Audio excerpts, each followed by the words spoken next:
di sini teman yang baik itu sangat berpengaruh, terutama dalam masalah perilaku. Orang yang fasik adalah orang yang senantiasa berbuat dosa, walaupun dosanya itu dosa kecil. Nah, yang keempat itu kan orang yang rakus. Maksudnya di sini, menurut Al-Ghazali, bergaul dengan orang yang rakus terhadap hal-hal dunia merupakan racun pembunuh. Oleh karena itu, bergaulah dengan orang yang tidak rakus terhadap hal duniawi. Karena hal-hal yang bersifat duniawi itu perlu dicari, tetapi rakus terhadap duniawi itu tidak baik. Adab bergaul dengan teman sebaya ada 4, yang mana saling menghormati, tolong menolong, cinta dan kasih sayang, dan saling menasihati. Nah, kita bahas satu persatu. Yang pertama itu saling menghormati.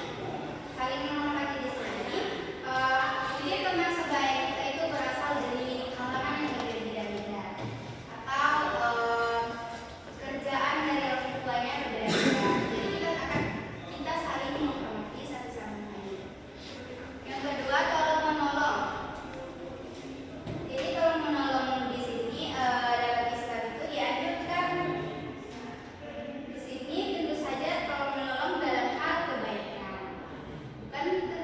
Bukan tolong menolong dalam hal keburukan pula, walaupun kita sama-sama kawan.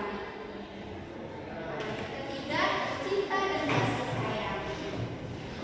Cinta itu berarti perasaan kasih sayang yang besar, sementara kasih sayang itu terdiri dari 2 kata, yang mana kata kasih dan sayang. Kasih ini sebenarnya berasal dari rasa belas kasih, seperti Allah Subhanahu wa Ta'ala mengasihi manusia karena kelemahan dan memang perlu diberi belas kasih. Rasa kasih biasanya menjadi awal munculnya rasa sayang, sementara rasa sayang itu sendiri merupakan perasaan ingin saling menjaga dan membuat bahagia siapapun yang disayangi. Masih bisa dipahami, nah? Yang keempat, saling menasihati. Bergaul dengan teman sebaya terkadang tidak selalu berjalan dengan mulus. Mungkin saja banyak hal-hal yang tidak diharapkan. Jadi di sini kita sebagai teman harus saling menasihati.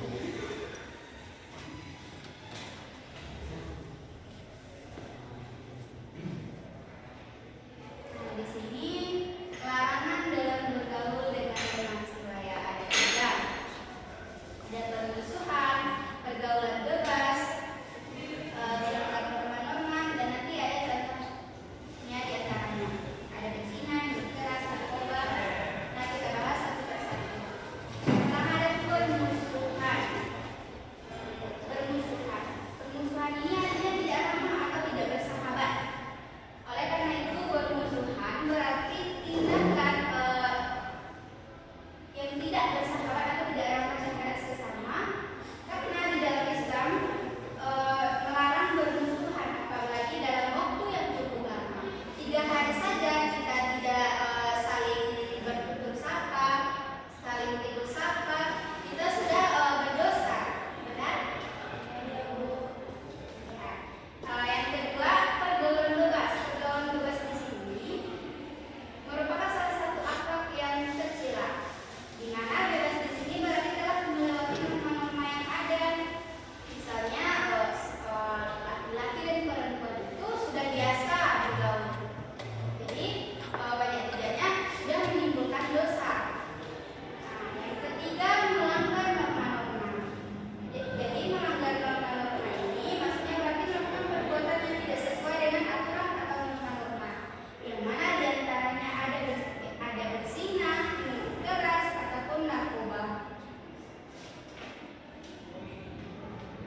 Izin Bu, ini dapat saya simpulkan bahwa materi tentang mencari teman sebaya Bu, kalau bisa menjadi teman sebaya itu yang cerdas, yang baik,